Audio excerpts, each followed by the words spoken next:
பத்தி நம்ம பார்த்துட்டு இருக்கிறோம். டீம்ங்கிறது ரொம்ப ரொம்ப முக்கியம் அப்படின்னும், டீம் மூலம் ஒருத்தர் லீடர்ஷிப் குவாலிட்டிஸை வளர்த்துக்க முடியும். இன்னும் சொல்ல போனா ஒரு டீமை எப்படி ஆர்கனைஸ் பண்றாங்க அப்படிங்கறத பொறுத்து தான் அவங்களுடைய லீடர்ஷிப் குவாலிட்டியே வெளியே தெரியுது. டீமா ஒர்க் பண்ணும்போது உறங்கி கிடக்கின்ற தலைமை பண்புகள் விழித்து எழுகின்றன அப்படிங்கறத பத்தி எல்லாம் பார்த்தோம். இப்ப அந்த டீமுக்கு ஒரு மிஷன் தேவை, ஒரு விஷன் தேவை அப்படின்னு சொன்னோம். ஒவ்வொரு டீமுக்கும் சில முக்கியமான கேரக்டரிஸ்டிக்ஸ் இருக்கு. அது இருந்தாதான் அந்த நல்ல டீம். ஒன்னு, அந்த மெம்பர்ஸுக்குள்ள ட்ரஸ்ட் இருக்கணும். ஒருத்தர் நம்பணும். இவன் ஏமாத்துறானோ, இவன் அயோக்கியனோ, இவன் சரியா செய்ய மாட்டானோ அப்படின்னு நினைக்க ஆரம்பிச்சா அந்த டீம் ஃபெயில் ஆயிரும். மியூச்சுவல் ட்ரஸ்ட் அது இருக்கணும். ட்ரஸ்ட்ங்கிறது ரொம்ப ஆழமான ஒரு நம்பிக்கை, சந்தேகப்படாத ஒரு நம்பிக்கை. பிலீஃப் அப்படின்னு சொன்னா அதுல கொஞ்சம் சந்தேகம் இருக்கு. ட்ரஸ்ட்னா கொஞ்சம் கூட சந்தேகம் இல்லாததான் ட்ரஸ்ட். ஐ ட்ரஸ்ட் யூ அப்படின்னு தான் சொல்லுவோம். ஐ பிலீவ் யூ கிடையாது. ஐ ட்ரஸ்ட் யூ, முழுமையாக நம்புகிறேன். அப்ப கான்பிடன்ஸ் இஸ் ரிப்போஸ்ட் ஆன் ஹிம் 10%. ஆக மெம்பர்ஸுக்குள்ள ஒரு ட்ரஸ்ட் இருக்கணும். ஷேரிங் இருக்கணும். நமக்கு தெரிஞ்சதை அவங்க கிட்ட ஷேர் பண்ணணும். நம்ம பயப்படுறத அவங்க கிட்ட ஷேர் பண்ணணும். நமக்கு ஒரு கேள்வி இருக்குன்னா அவங்க கிட்ட ஷேர் பண்ணணும். உடனடியாக ஷேர் பண்ணணும். அந்த ஷேரிங் இருந்தாதான் அது ஒரு எஃபெக்டிவான டீமா இருக்க முடியும். ஸ்பான்டேனிட்டி இருக்கணும். நமக்கு தோணுனதை நம்ம கரெக்டா சொல்லிடணும். அதை விட்டுட்டு சொன்னா தப்பா எடுத்துக்குவாங்களோ, உடனே சொல்ல வேணாம், இன்னும் கொஞ்சம் பார்ப்போம், அப்புறமேல் சொல்லிக்கலாம், இந்த மாதிரி நம்ம தள்ளி போடக்கூடாது. ஸ்பான்டேனிட்டி இருக்கணும். டீம்ல ரிஸ்க் டேக்கிங் இருக்குது. ரிஸ்கே எடுக்கலன்னா அந்த டீம் இருந்து என்ன பிரயோஜனம்? இங்க இருந்து தாம்பரம் போறதுக்கு ஒரு டீம் போட்டு அதனால என்ன பிரயோஜனம்? தாம்பரம் போறதுக்கு டீமே தேவையில்லையே. இங்க இருந்து நாம மவுண்ட் எவரெஸ்ட் ஏற போறோம் அப்படின்னா ஒரு டீம் போட்டு போனோம்னா அதுல பரவாயில்ல. மவுண்ட் எவரெஸ்ட் விடுங்க, தொட்டபெட்டாவை ஏற போறோம், ட்ரெக்கிங் போறோம்னா அதுக்கு ஒரு டீம் இருக்கணும். ஏற்காடு ஏற போறோம்னா அதுக்கு ஒரு டீம் இருக்கணும். அந்த மாதிரி ஒரு டீம், சம்வாட் எ ரிஸ்கி வெஞ்சர், அதை எடுத்தோம்னா அதுக்கு இந்த டீம் தேவை. ஆக ஒரு டீம் கொஞ்சம் நிச்சயமற்ற தன்மையை சந்திக்கக்கூடிய அளவிற்கு தகுதி வாய்ந்ததாக இருக்க வேண்டும். அது டீமினுடைய கேரக்டர்ஸ். ரெண்டாவது, அவங்க எந்த மாதிரி கோல்ஸ் பிக்ஸ் பண்ணணும்? ஸ்மார்ட் கோல்ஸ் பிக்ஸ் பண்ணணும். ஸ்மார்ட்னா S for specific, M for measurable, A for achievable, R for realistic, T for time related. ஸ்பெசிபிக்கான ஒரு கோல் இருக்கணும். சும்மா தோராயமா ஒரு கோல் பண்ணக்கூடாது. ஸ்பெசிபிக்கா இருக்கணும். அதுக்கப்புறம் மெஷரபிளா இருக்கணும், அச்சீவபிளா இருக்கணும். நம்மளால முடியாத ஒரு கோலை வச்சுக்கிறது, அந்த மாதிரி ஒரு கோல் எடுத்துக்கிட்டு நாங்க அந்த டீம் ஒர்க் பண்ண போறோம்னா கடைசி வரைக்கும் ஒர்க் பண்ணிக்கிட்டே இருக்க வேண்டியதுதான். ஏன்னா ஸ்பெசிபிக்கும் இல்ல, மெஷரபிளும் இல்ல, அச்சீவபிளும் இல்ல. ரியலிஸ்டிக்கா இருக்கணும். நடக்காத ஒரு காரியத்தை நாம முடிவு பண்ணிட்டு, ஒண்ணுமில்ல, 9 பேர் டிஃபரண்ட்லி ஏபிள்டு பர்சன்ஸ் ஆல்ப்ஸ் மலையை ஏறி இருக்காங்க. ஏபிள்டு பர்சன் ஏறுறதே கஷ்டம். டிஃபரண்ட்லி ஏபிள்டு பர்சன்ஸ் 9 பேர் ஆல்ப்ஸ் மலை ஏறி இருக்காங்கன்னா அது எவ்வளவு பெரிய சாதனை. அவங்க ஏறி முடிச்ச உடனே ஒருத்தர் கேட்டாரு, எப்படி உங்களால ஏற முடிஞ்சதுன்னு. ஒருத்தருக்கு ஒருத்தர் உதவியா இருந்தோன்னு இருக்காங்க. They have made an unrealistic goal as realistic by virtue of team efforts. ஒருத்தருக்கு ஒருத்தர் அண்டர்ஸ்டாண்டிங்கா, ஒருத்தருக்கு ஒருத்தர் ஷேர் பண்ணி, ஒருத்தருக்கு ஒருத்தர் ட்ரஸ்ட் பண்ணி, அவ்வளோ பெரிய ஒரு ரிஸ்கி வெஞ்சரை அவங்களால அச்சீவ் பண்ண முடிஞ்சிருக்கு. ரியலிஸ்டிக். அஞ்சாவது, டைம் ரிலேட்டட். இந்த டைமுக்குள்ள இதை செஞ்சு முடிக்கணும். அப்படியே ப்ரோக்ராஸ்டினேட் பண்ணிக்கிட்டே இருக்கிறது இல்லை. 20ஆம் தேதி வந்துருங்க, கண்டிப்பா இதை முடிச்சு கொடுத்துட்றாங்க. அதுக்கப்புறம் போனா இன்னும் முடியலைங்க ஓவியம், இன்னும் ஒரு 20 நாள்ல கொடுத்துட்றேன். அப்புறம் ஒரு 20 நாள் கழிச்சு போய் போனீங்கன்னா கொஞ்சம் வேலை வந்துருச்சு, அப்புறம் இது கட்டுப்படி ஆகாது, நீங்க கொடுக்கிற ரேட்டுக்கு என்னால வரைய முடியாது இப்படி சொல்லி அது முதல்லயே சொல்லாமே. இப்ப டைம் ரிலேட்டட் சொன்ன டைமுக்கு கொடுக்கறது ரொம்ப ரொம்ப அவசியம். ஒரு காலகட்டத்தில் தீபாவளிக்கு துணி எடுப்போம். எல்லாரும் தீபாவளிக்கு தான் துணி எடுப்பாங்க. இந்த காலம் மாதிரி எல்லா டைமுக்கும் துணி எடுக்கிறது இல்ல. வருஷத்துலயே ஒரு 2-3 முறை தான் துணி எடுப்பாங்க. அதெல்லாம் இந்த தலைமுறைக்கு தெரிஞ்சிருக்க வாய்ப்பு இல்லை. ஏன்னா நம்ம நினைச்ச டைம்ல போய் துணி வாங்கிக்கிறோமே. தீபாவளிக்கு துணி எடுத்து தைக்க கொடுத்தா எல்லாரும் அப்ப கொடுத்ததுனால அந்த டைலர்ஸ்க்கெல்லாம் எக்கச்சக்க வேலை இருக்கும். தீபாவளிக்கு 2 நாளைக்கு முன்னாடி போனா நாளைக்கு தந்துடுறேன், அப்புறம் விடிய இருந்து வாங்கிட்டு வந்த சமாச்சாரம்லாம் உண்டு. அப்படி புது துணி போடணுங்கிற அவசியம் இல்லை. ஆனா சின்ன குழந்தைங்களுக்கு அந்த மனசுலாம் இருக்கும்ல, எல்லாரும் புது துணி போடும்போது நாமளே போடணும் அப்படின்னு. ரியலிஸ்டிக் டைம் ரிலேட்டட் அதுதான் கோல். அதான் ஸ்மார்ட் கோல்ஸ் ஒரு டீம் பிக்ஸ் பண்ணி அதை அச்சீவ் பண்ணும். இப்ப டீம்னால இதெல்லாம் இருக்கா, நமக்கு ஒரு கோல் இருக்கா, அந்த கோல் ஸ்பெசிபிக்கா இருக்கா, மெஷரபிளா இருக்கா, அச்சீவபிளா இருக்கா, ரியலிஸ்டிக்கா இருக்கா, டைம் ரிலேட்டடா இருக்காங்கிறத பார்க்கணும். அது இல்லாம நாம பிக்ஸ் பண்ணி பிரயோஜனம் இல்லை. சும்மா நாங்கெல்லாம் ஒரு சினிமா பார்க்கறதுக்கு ஒரு டீமா இருக்கோம் அப்படின்னா அது ஒரு டீமா? It's not a team. There is no common purpose. என்ன உயர்ந்த நோக்கத்துக்காக அவங்க ஒன்னு சேர்ந்திருக்காங்க, அதுல என்ன ஷேரிங் இருக்கு, அதுல என்ன நியூ லேர்னிங் ஸ்கில்ஸ் இருக்கு, அதுல என்ன ரிஸ்க் டேக்கிங் இருக்கு. சில படங்களை பார்க்கறதே ரிஸ்க் டேக்கிங் தான், அது வேற. அதான் ஒருத்தர் சொல்லியிருக்காரு, ஒரு மோசமான படத்தை போய் பார்த்திருக்காங்க, நிர்பந்தத்தின் காரணமாக போய் பார்த்திருக்காங்க. பார்த்துட்டு வெளியே வந்த உடனே அவருக்கு ரொம்ப அழுக. ஏன்னா படத்துல வந்த காட்சிகள்ல இப்படி ஒரு படத்தை பார்க்க போயிட்டோமே அப்படின்ட்டு. அவர் பக்கத்துல இருந்து எல்லா கஷ்ட காலத்திலையும் நாங்க உங்க கூடவே இருக்கிறோங்க அப்படின்னு சொல்லியிருக்காரு. அந்த மாதிரி சில நேரங்கள்ல அந்த மாதிரி படம். ஆனா இதுல ஒரு பெரிய அச்சீவ்மெண்ட், காமன் பர்பஸ் ஒண்ணும் கிடையாது. இதுல என்ன ட்ரஸ்ட் இருக்கு, என்ன ஷேரிங் இருக்கு, இதுல என்ன ஸ்பான்டேனிட்டி இருக்கு. ஆக அந்த மாதிரியான ஒரு ப்ராஜெக்டை அவங்க எடுத்துக்கிறது ரொம்ப ரொம்ப அவசியம்.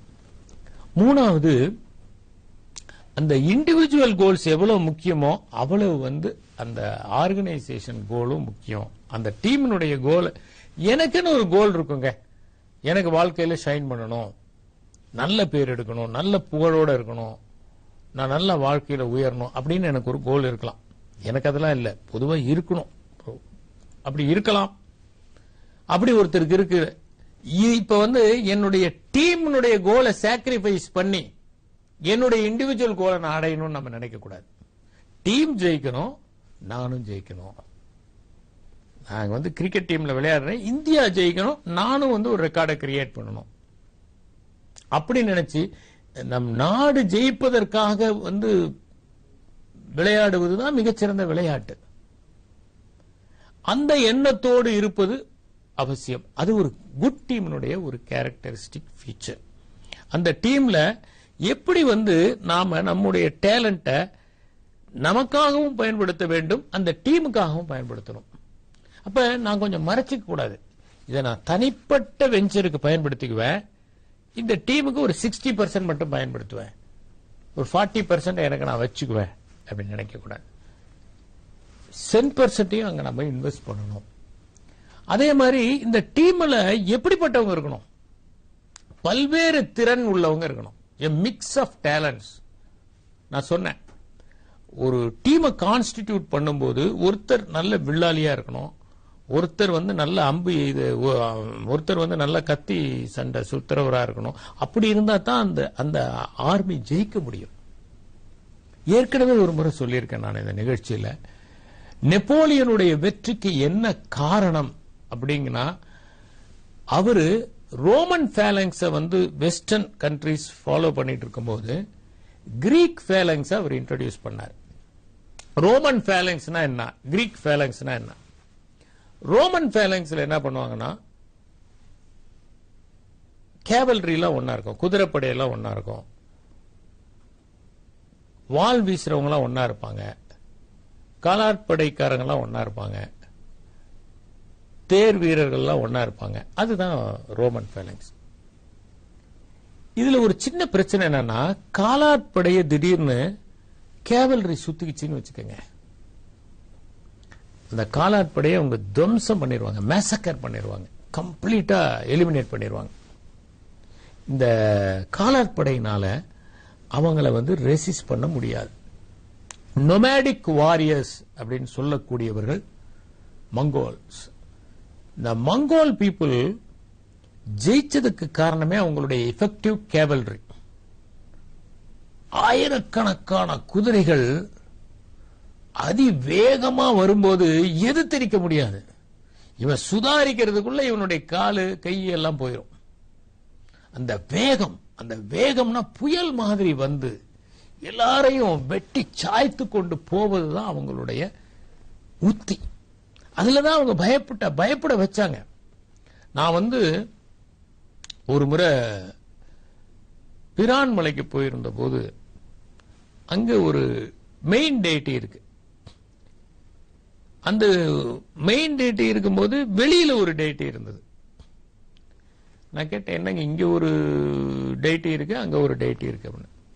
மாலிகாஃபூர் படையெடுத்து வரும்போது அந்த மூல விக்கிரகத்தை மறைச்சிட்டாங்க, பால் கட்டி. இதை எழுப்பிட்டாங்க. ஒருவேளை அவர் டேமேஜ் பண்ணிட்டு போனார்னா இதுதானே போகும், மூல விக்கிரகம் போகாதே அப்படின்னு ப்ரொடெக்ட் பண்ணாங்க. ஆனா அவர் இந்த பக்கம் வரவே இல்லை. அதுக்கப்புறமேல் அந்த வாழை எடுத்துட்டாங்க. அப்புறம் இதுவும் இருந்துருச்சு, அதுவும் இருந்தது. வச்சதை ஏன் ரிமூவ் பண்ணணும்னு சொல்லி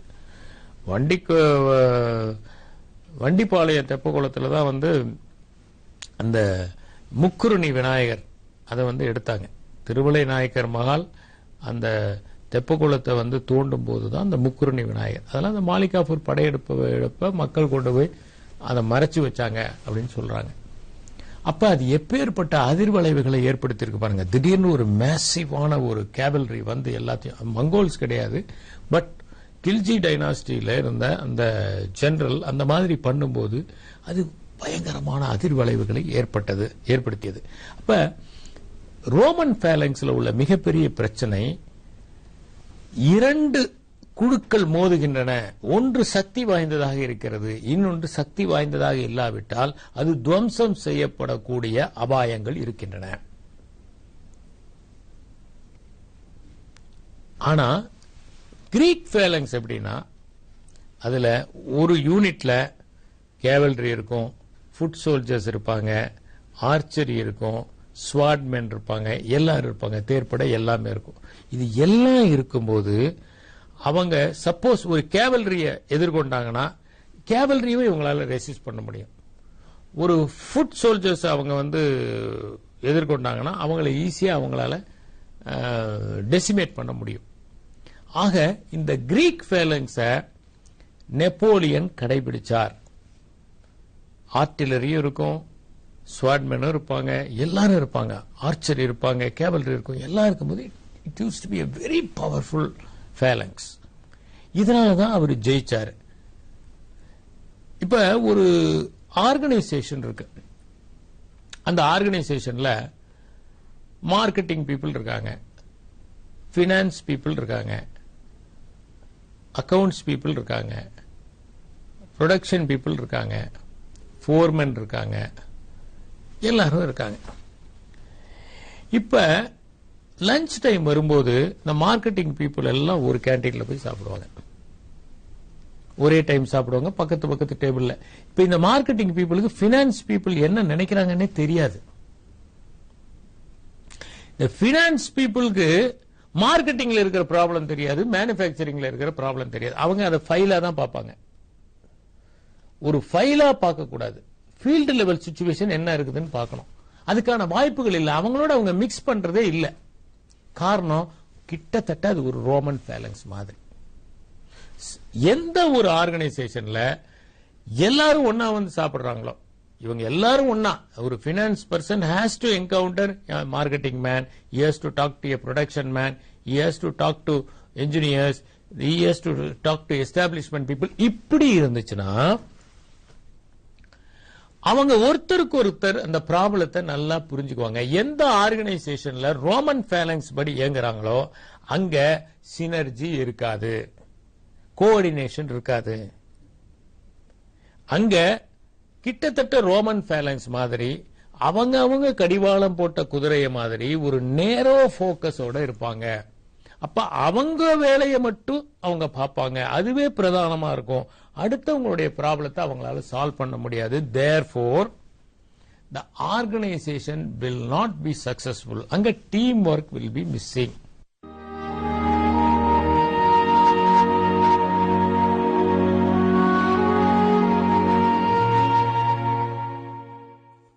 நான் சொன்ன மாதிரி கிரீக் ஃபேலங்ஸ் மாதிரி பல்வேறு விதமான டேலண்ட்ஸ் உள்ளவங்களை நாம ஒரே இடத்துல கொண்டு போனோம்னா தான் அவங்க திறமையாக செயல்படுவதற்கான வாய்ப்புகள் இருக்கின்றன.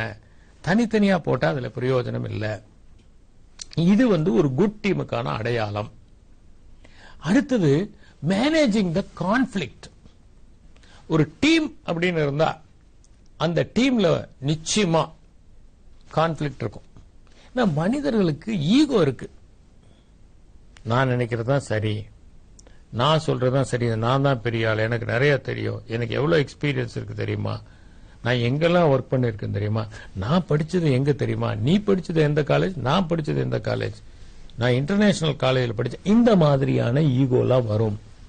இதை எப்படி டீல் பண்ணணும்? ஒரு நல்ல டீம்ல இந்த கான்ஃபிளிக்ட் எல்லாத்தையும் அவங்க சால்வ் பண்ணுவாங்க. இருக்கும், ஆனா அந்த கான்ஃபிளிக்ட சால்வ் பண்ணக்கூடிய அந்த கெப்பாசிட்டி அவங்க கிட்ட இருக்கும். அதுதான் ரொம்ப முக்கியமான ஒரு ஃபேக்டர். அதுக்கு காரணம் இவங்க கிட்ட ஆனஸ்டி இருக்கும், ஸ்ட்ரெயிட் ஃபார்வர்ட்னஸ் இருக்கும், ஓப்பன்னஸ் இருக்கும், மறைக்க மாட்டாங்க விஷயங்களை. முதல்ல இந்த கான்ஃபிளிக்ட் இருக்கதான் செய்யும். தொடக்கத்தில் 2 பேர் பார்க்கும்போது இவன் என்ன பெரிய பிஸ்தாவா, எனக்கு தெரிஞ்ச அளவுக்கு தெரியுமா அப்படிங்கிற எண்ணம் இருக்கும். ஆனா over a period of time அந்த டீமை பில்ட் பண்றவங்க இதையெல்லாம் சார்ட் அவுட் பண்ணி அந்த ஸ்டாமிங்ல இருந்து அதை நாமிங்க்கு கொண்டு போய் அவங்க எல்லாரையும் ஒழுங்கா ஜெல் பண்ண வச்சு கொஞ்ச நாள் கழிச்சு இங்க இண்டிவிஜுவல் முக்கியம் இல்ல, இன்ஸ்டிடியூஷன் தான் முக்கியம். Individuals to not matter, the institution alone is important அப்படிங்கிற எண்ணம் உங்க மனசுல வரும். நம்ம எந்த நோக்கத்துக்காக ஒர்க் பண்றோம், நம்மளை பிரதானப்படுத்துறது முக்கியம் இல்லை. we are insignificant, நம்ம இன்ஸ்டிடியூஷன் தான் முக்கியம் அப்படிங்கிற எண்ணம் வந்துச்சுன்னா நாளடைவில் அவங்க ஹானஸ்டா இருப்பாங்க, மறைக்க மாட்டாங்க, ஒருத்தருக்கு ஒருத்தர் அண்டர்ஸ்டாண்டிங்கா இருப்பாங்க. அந்த மாதிரி சூழல்ல அவங்க இஃபெக்டிவா ஒர்க் பண்ணுவாங்க. எப்ப ஓப்பனா இருக்காங்களோ அப்பதான் அது ஒரு நல்ல டீம். இல்லைங்க எனக்கு இது கொஞ்சம் வரலைங்க, இது எனக்கு புரியலைங்க, நீங்க கொஞ்சம் சார்ட் அவுட் பண்ணுங்க. ஒருத்தருக்கு ஒருத்தர் ஹெல்ப் பண்ணுவாங்க, ஒருத்தருக்கு ஒருத்தர் எக்ஸ்சேஞ்ச் பண்ணிக்குவாங்க ஐடியாவை. இல்லை எனக்கு இது கஷ்டமா இருக்கு, இது கொஞ்சம் முடியல, நீங்க பாத்துக்கங்க, அப்புறம் எனக்கு கொஞ்சம் ஹெல்ப் பண்ணீங்கன்னா நான் செஞ்சிருவேன். இது மாதிரியான ஒரு டெண்டன்சி அந்த குட் டீம்ல இருக்கும். அதுக்கப்புறம் decision making process. Majority decision கிடையாது ஒரு டீம்ல. டீமை பொறுத்த வரைக்கும் எல்லாருமே ஒத்துக்கிறது தான் அந்த டீம். அதான் அந்த டிஃபரன்ஸ். நிறைய பேர் இதுதான் கரெக்ட்னு சொல்லிட்டாங்க. நம்ம பின்னாடி பார்க்க போறோம் இந்த எப்படி ப்ராப்ளம் சால்விங்க நம்ம டீல் பண்றது அப்படின்னு சொல்லி. ப்ராப்ளம் சால்விங்ல அந்த டிசன்ட் ஒப்பீனியன் நம்ம கொஞ்சம் கேட்கணும். எல்லாருமே அவாய்ட் குரூப் திங்கிங். குரூப்ல இருக்கிறவங்க எல்லாம் சொல்லிட்டாங்கிறதுக்காக நாம சரி சரி ஆமாமா நாம மட்டும் ஏன் கருத்தை வேறுபடணும், எல்லாரும் சேர்ந்து இந்த மாதிரி செய்யலாம் அப்படின்னு சொன்னா இல்ல இல்ல அது சரிப்பட்டு வராது நமக்கு தோணுது. ஆனா சொன்னா தப்பா நினைச்சுக்குவாங்களே, வேணாம் வேணாம் எல்லாரும் சொல்லிட்டாங்க சரி நாமளும் போவோம் அப்படி நினைக்கிறதா பிரேக் பண்ணணும். நிறைய இடங்கள்ல இந்த குரூப் டிஸ்கஷன் நடக்கும்போது 2 பேரே வீல் வீல்னு கத்துவாங்க, இந்த தொண்டை கிளிய கத்துவாங்க 2 பேர். மற்றவங்க எல்லாம் பேசாம இருப்பாங்க, டைம் முடிஞ்சு போயிடும். அதை அவாய்ட் பண்றதுக்காக இப்ப எல்லாம் என்ன பண்றாங்கன்னா 2 பேரா ஒரு குரூப் ஃபார்ம் பண்ணி அதுக்கப்புறம் 3வது ஆள் அவங்களோட டிஸ்கஸ் பண்றது, அப்புறம் 4வது ஆள், இந்த மாதிரியான குரூப் டிஸ்கஷன்ஸ் ஃபெசிலிட்டேட் பண்றாங்க. ஏன்னா எல்லாருடைய வாய்ஸும் கேட்கப்படணும். ஒரு டெசிஷன் மேக்கிங் ப்ராசஸ்ல ரொம்ப முக்கியமானது கன்சென்சஸ்ல தான் அந்த டெசிஷனை எடுக்கணும். அதை மெஜாரிட்டி டெசிஷனா எடுக்கிறதுக்கு வேலையே கிடையாது. அப்ப எப்படி ஒத்துழைப்பு வரும்? எனக்கு அந்த முடிவுல சம்மதம் இல்லைன்னா நான் எப்படி சின்சியரா இருப்பேன், எப்படி ஹானஸ்டா இருப்பேன், எப்படி ஓப்பனா இருப்பேன், நான் எப்படி இன்னொருத்தருக்கு உதவுவேன்? அப்ப கான்ஃபிளிக்டோட தான் இந்த டீம் முழு நேரமும் ஒர்க் பண்ணும். சில நேரங்கள்ல டீம்ல அக்ரிமெண்டே வராது, ஒரு டிசன்ட் இருந்துகிட்டே இருக்கும், கடைசியில அந்த ஒர்க் அப்படியே பிரேக் ஆயிரும். ஏன்னா மெஜாரிட்டி டெசிஷன் படி அவங்க போறதுனால அந்த டெசிஷன் மேக்கிங் ப்ராசஸ் நல்ல கம்யூனிகேஷனோட இருக்கும். எல்லா டீம்லயுமே நல்ல டீமா இருக்கணும்னா கம்யூனிகேஷன் ரொம்ப தேவை. இந்த கம்யூனிகேஷன் பல்வேறு விதமான கம்யூனிகேஷன், டாப் டு பாட்டம் ஒரு communication, horizontal communication, bottom to top, இந்த 3 கம்யூனிகேஷனும் நிகழணும். உடனுக்குடனே கம்யூனிகேஷன் அவங்களுக்கு கிடைக்கணும், உடனுக்குடனே அவங்களுக்கு தெரியணும். அப்பதான் அவங்க வந்து அதை பிரமாதமா பண்ண முடியும். இப்ப ஒரு டீம் இருக்கு, அந்த டீம் ஆரம்பத்தில் ஒரு பர்பஸுக்காக தொடங்கப்படுது. எல்லா மெம்பர்ஸும் ஒன்னா சேர்றாங்க, அவங்க முடிவு எடுத்துக்கிட்டே இருக்கிறாங்க, ஒருத்தர் முழுமையா நம்புறாங்க. இது ரொம்ப கஷ்டமான விஷயம் தான். இப்ப ரிஸ்க் டேக்கிங் ஏன் சொல்றோம், நம்ம கொஞ்சம் எல்லாருமே அதிக எஃபர்ட் அதுக்கு செலுத்துறோம். நாம ஒரு பெரிய ப்ராஜெக்ட் செய்யணும்னா இன்னும் ஒரு 2 மணி நேரம் நம்ம கூடுதலா ஒர்க் பண்ண வேண்டியதா இருக்கும். அவுட்ஸ்டாண்டிங் குவாலிட்டியோட ஒன்னு ப்ரொடியூஸ் பண்ணணும்னு நினைக்கிறோம். we want to beat everybody in the field. அப்ப இன்னும் ஒரு 2 மணி நேரம், இன்னும் ஒரு 3 மணி நேரம் நம்ம ஹார்ட் ஒர்க் பண்ண வேண்டியதா இருக்கும். ஒருத்தர் இல்ல, எல்லாருமே ஹார்ட் ஒர்க் பண்ண வேண்டியதா இருக்கும். அப்ப நிச்சயமா அவங்க ஒருத்தருக்கு ஒருத்தர் ப்ராப்பரான அண்டர்ஸ்டாண்டிங் இருக்கணும், ரிஸ்க் டேக்கிங் இருக்கணும். இப்ப யாராவது ஒருத்தர் இல்ல இந்த இதனால பிரச்சனை வரும்னு சொன்னா அதை த்ரெட் பேரா அனலைஸ் பண்ணணும். யாராவது ஒருத்தர் ஒரு கான்ஃபிளிக்டிங் ஒப்பீனியன் சொல்றாங்கன்னு வச்சுக்கோங்களேன், அந்த கான்ஃபிளிக்டிங் ஒப்பீனியனை ரிசீவ் பண்ணணும். வைட் ரேஞ்ச் ஆஃப் ஒப்பீனியன்ஸை ரிசீவ் பண்றதுக்கு தயாரா இருக்கிறது தான் ஒரு டீமினுடைய லட்சணம். ஒருத்தர் சொல்லுவாரு, எல்லாரும் கேட்கணும், எல்லாரும் செய்யணும்னா அது group, that is not a team. ஒரு டீம்ல எல்லாருடைய வாய்ஸும் ரொம்ப முக்கியம். இந்த லீடர்ங்கிறது ஒரு டெசிக்னேஷன் தானே தவிர இட்ஸ் நாட் அன் அத்தாரிட்டி. ஏன்னா ஒரு டீம் எப்படி ஃபார்ம் ஆகுது, அது வாலண்டியரா ஃபார்ம் ஆகக்கூடிய ஒண்ணு. அது ஒரு இன்ஸ்டிடியூஷனலைஸ்டு டீம் கிடையாது. ஒரு பர்பஸுக்காக சேர்ந்தவங்க எல்லாருமே ஈக்குவல்ஸா இருப்பாங்க. ஒரு பர்டிகுலர் ரீசன்னால ஒருத்தர் அவங்கள வழி நடத்துறதுக்கு முன் வருவாரு, அவருக்கு அதுல எக்ஸ்பர்டைஸ் இருக்கலாம்.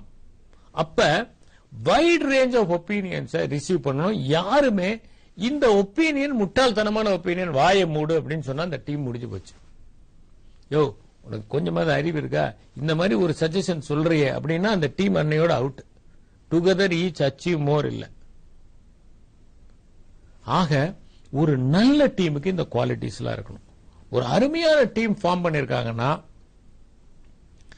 அவங்க எல்லாருமே அந்த டீமை எப்படியாவது சக்சஸ்ஃபுல்லா நடத்தி the best in him is to be contributed towards the team. எங்கிட்ட இருக்கக்கூடிய சிறந்த விஷயத்தை நான் கான்ட்ரிபியூட் பண்ணணும்னு நினைக்கணும். இப்ப ஏன் சில நேரங்கள் டீம் வீக்கா போயிருது. ஒரு டீம் ஃபார்ம் பண்றோம், எல்லா கேரக்டர்ஸோட இருக்கக்கூடிய டீம் தான், அந்த டீம் அருமையான டீமுங்க. ஆனா ஏதோ ஃபெயிலியர் ஆகி போச்சுங்க, அவங்க நினைச்சதை அடைய முடியலைங்க. ஏன் அடைய முடியறது இல்ல, நம்ம கவனிக்கணும். சில டீம் சக்சஸ்ஃபுல்லா இருக்கு, சில டீம் நல்ல மெம்பர்ஸ் இருப்பாங்க, அருமையான டீமுங்க. ஆனா என்னமோ தெரியலைங்க, அவங்க சக்சீட் ஆக முடியல. ஏதோ ஒண்ணு உதைக்குதுங்க, அதனாலதான் அவங்க சக்சீட் ஆக முடியல. இது எதனால அப்படின்னு நம்ம பார்க்கணும். சில நேரங்களில் பாத்தீங்கன்னா நல்ல மெம்பர்ஸ் இருப்பாங்க, எவ்ரிபடி வில் பி டேலண்டட், எல்லார்ட்டையும் திறமை இருக்கு. ஆனால் அவங்கள ஒரு சில பேரு தங்களுடைய ஆதாயத்தை மட்டும் பார்த்துக்கிட்டாங்க. அவங்க கோல்ஸ் என்ன அதை மட்டும் பார்த்துக்கிட்டாங்க. இன்னொன்னு தங்களுக்கு பேர் கிடைக்கணும் அப்படின்னு நினைச்சாங்க. மற்றவங்களை எல்லாத்தையும் டிஸ்கிரெடிட் பண்ணிட்டு நமக்கு பேர் கிடைக்கணும். அவங்க நாலேஜ அவங்களே ஹோல்ட் பண்ணி வச்சுட்டாங்க. இங்க வெளியே சொல்ல வேணாம், நம்ம அதை தனியா பார்த்துக்கணும், நம்ம இண்டிவிஜுவல் பர்ஃபார்மன்ஸ் வரும்போது அதை நம்ம பார்த்துக்கலாம் அப்படின்னு அதை பதுக்கி வைத்துக் கொண்டார்கள். அப்படிப்பட்டவர்கள் அந்த டீம்ல கான்ட்ரிபியூட் பண்ணாம போனதுனால என்னாச்சுன்னா அந்த டீம் வெற்றி பெற முடியாமல் போய்விட்டது. சிஸ்டர் நிவேதிதா ஒரு முறை சொன்னாங்க, இந்தியர்களை பொறுத்தவரை அவர்கள் தனித்தனியாக பணியாற்றுகிற போது அபரிமிதமாக பணியாற்றுகிறார்கள். ஒரு குழுவாக சேர்ந்து பணியாற்றுகிற போது அவர்களுடைய பங்களிப்பு தொய்வடைந்து போகிறது. தனியா பெர்ஃபார்ம் பண்றது போது 200% பெர்ஃபார்ம் பண்றவரு இன்னொருத்தரோட சேர்ந்து பெர்ஃபார்ம் பண்ணும்போது 70% ஆயிருது. அப்ப டீம் பில்டிங்கிறது ஒரு சைக்கலாஜிக்கல் ஃபேக்டரும் கூட. அந்த டீமை சக்சஸ்ஃபுல்லா நடத்துறதுக்கு தேவையானது ஒரு லீடர்ஷிப்பும் கூட. ஒருத்தருக்கு ஒருத்தர் ஒன்னா சேர்ந்து வேலை செய்யறத ஒரு சந்தோஷமான அனுபவமா எடுத்துக்கிறாங்களா? அப்படிப்பட்ட சூழலை நம்ம உருவாக்குறோமா? ஏன்னா நான் சொன்னேன், ஒரு டீமினுடைய benefit, first benefit improved performance. ஏன்னா அந்த என்விரான்மெண்ட் மோட்டிவேட்டிங்கா இருக்கணும். ஒருத்தர் கொஞ்சம் வேகமா போறதை பார்த்தோம்னா இன்னொருத்தர் கொஞ்சம் தம் பிடிச்சு நாமளும் வருவோம். அவருக்கும் நம்மளும் நம்ம ஸ்டாமினாவை இம்ப்ரூவ் பண்ணிக்கலாம். நான் காலையில காட்டிலும் 5 மணிக்கு எந்திரிச்சு படிக்கணும் அப்படின்னு முடிவு பண்ணிருக்கேன். நான் மட்டும் தனியா இருந்தா 5 மணிக்கு சரி இன்னும் ஒரு 1/4 மணி நேரம் தூங்குவோமே, கொஞ்சம் நல்லா இதமா தூக்கம் வருதுன்னு நினைப்பேன். இன்னொருத்தர் இருக்கிறாருன்னா அவர் 5 மணிக்கு எந்திரிச்சாருன்னா நானும் ஆட்டோமேட்டிக்கா எந்திரிச்சிடுவேன். 2 பேரும் டீ சாப்பிட்டு படிக்கலாம் அப்படிங்கிற எண்ணம் வரும்.